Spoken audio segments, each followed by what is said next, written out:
Pinangunahan din ni Pangulong Ferdinand R. Marcos Jr. ang groundbreaking ceremony ng Sky Garden Project sa Alaminos. Ang naturang proyekto magsisilbing pinakabagong atraksyon sa Pangasinan na makatutulong sa pagpapalago ng turismo at ekonomiya ng probinsya. Ang sentro ng balitang yan mula kay Harley Valbuena, live. Naomi, inaasang mas lalakas pa ang turismo dito sa Pangasinan dahil sa itatayong Sky Garden dito sa Alaminos City. Pinangunahan mismo ni Pangulong Ferdinand R. Marcos Jr. ang groundbreaking ng Sky Garden Project sa Alaminos City, Pangasinan. Ito ay pinondohan ng 249.87 million pesos ng Tourism Infrastructure and Enterprise Zone Authority o TIEZA at ipatutupad ng lokal na pamahalaan ng Alaminos. Malapit ito sa tanyag na 100 Islands. Itatampok sa atraksyon ang elevated gardens na may iba't ibang uri ng halaman, walkways, sitting areas at interactive zones.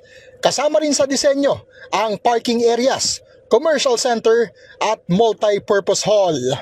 Isang kagandahan ng Sky Garden ay pang buong pamilya ito.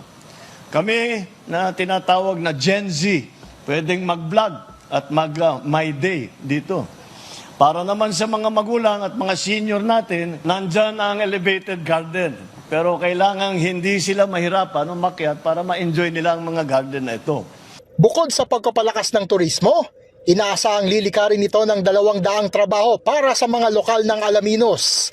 Kabilang sa mga mabibigyan ng trabaho ay ang mga namamangka sa 100 Islands. Malaking tulong po ito sir sa amin sa mga boatman dahil kami rin po ang magdadala ng mga turista papuntang 100 Islands. Kasi pag napatayo po ito, lalong dadami po yung turista po. Ay, maganda rin po, maganda para mayroon kaming pasyalan din dito po. Maganda rin po para mayroon kaming hanap buhay. Nasa 30 local concessionaires din ang inaasahang mabibigyan ng oportunidad na makapagnegosyo sa atraksyon. Lubos naman ang pasasalamat ng mga Pangasinense sa proyekto ng gobyerno. Naomi, kaagad sisimula ng konstruksyon ng Sky Garden Project pagkatapos ng groundbreaking at target itong matapos sa March 2026. Naomi? Maraming salamat, Harley Valbuena.